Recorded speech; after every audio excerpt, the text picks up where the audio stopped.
প্রিয় দর্শক আসসালামু আলাইকুম। আজকে আমাদের সেই বিলে চলে আসলাম, আর এখানে কিন্তু তরমুজ চাষ করা হয়। আর দেখেন এই জায়গায় অনেক মানুষ কিন্তু তরমুজ লাগাইতেছে। তো এখন আমি একজন ভাইয়ের কাছে যাব, জিজ্ঞাসা করবো যে এখানে প্রতিদিন কত টাকা করে মানে কাজ করে, কত টাকা দেয় এবং কি টাকা ঠিকমতো দেয় কিনা, আর বিশেষ করে হচ্ছে এখানে কাজ করে কি সুযোগ সুবিধা পায় সেটা এখন আপনাদেরকে মানে আমার ভাইটা বলবে। তো অবশ্যই আমি তার কাছে এখন চলে যেতেছি।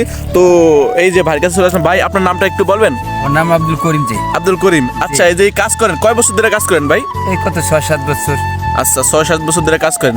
তো ভাই এই জায়গায় যে প্রতি দৈনিক কাজ করেন নাকি এখন? মানে এই যে দৈনিক কাজ করি। হ্যাঁ, দৈনিক। আচ্ছা, দৈনিক মানে আপনাকে যে মাসিক ইনকাম মানে মাসে কোনো টাকা দেয় নাকি দৈনিক দৈনিক দিয়ে দেয় টাকা? এই দৈনিকই দেয়। আচ্ছা ভাই, এই যে একদিন কাজ করেন মানে সকাল থেকে শুরু করে সন্ধ্যা পর্যন্ত নাকি? জি। তো মানে কয় টাকা বেতন দেয় আপনাকে? 650 টাকা। 650 টাকা? জি। আচ্ছা, খাওয়া দাওয়া কার ভাই? সব মহাজন। মহাজনের খাওয়া দাওয়া। আলহামদুলিল্লাহ। তো মানে 650 টাকার কাজ করে আপনার কাছে কেমন লাগে? খুব ভালো, সংসার কেমন চলে ভাই? ভালো আলহামদুলিল্লাহ। আলহামদুলিল্লাহ, অনেক ভালো। তো দর্শক দেখেন, অনেক মানুষ আছে হাজার হাজার টাকা ইনকাম করে, লাখ লাখ টাকা ইনকাম করে, কিন্তু তাদের ঘরে কোনো শান্তি নাই, সুখ নাই। কারণ অনেকে আছে হালালভাবে কাজ করে না। হালালভাবে ভাই 10 টাকা কাজ করলে তা দিয়ে কিন্তু সংসার চলে যায়।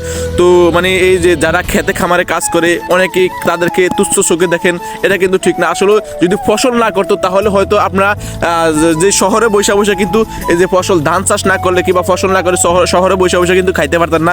আপনারা বলেন যে কৃষক কি কাজ করে, এদেরকে ভালো চোখে দেখেন না।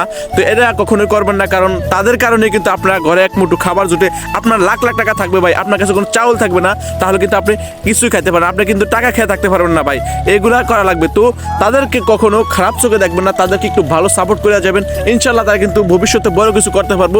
তো আজকের ভিডিওটা এই পর্যন্তই। ভিডিওটা কেমন হলো অবশ্যই কমেন্ট করে জানাবেন, আর অবশ্যই আমার পেজটাকে ফলো দিয়ে রাখবেন, চ্যানেলটিকে সাবস্ক্রাইব করে রাখবেন। দেখা হবে নতুন ভিডিওতে। আল্লাহ হাফিজ।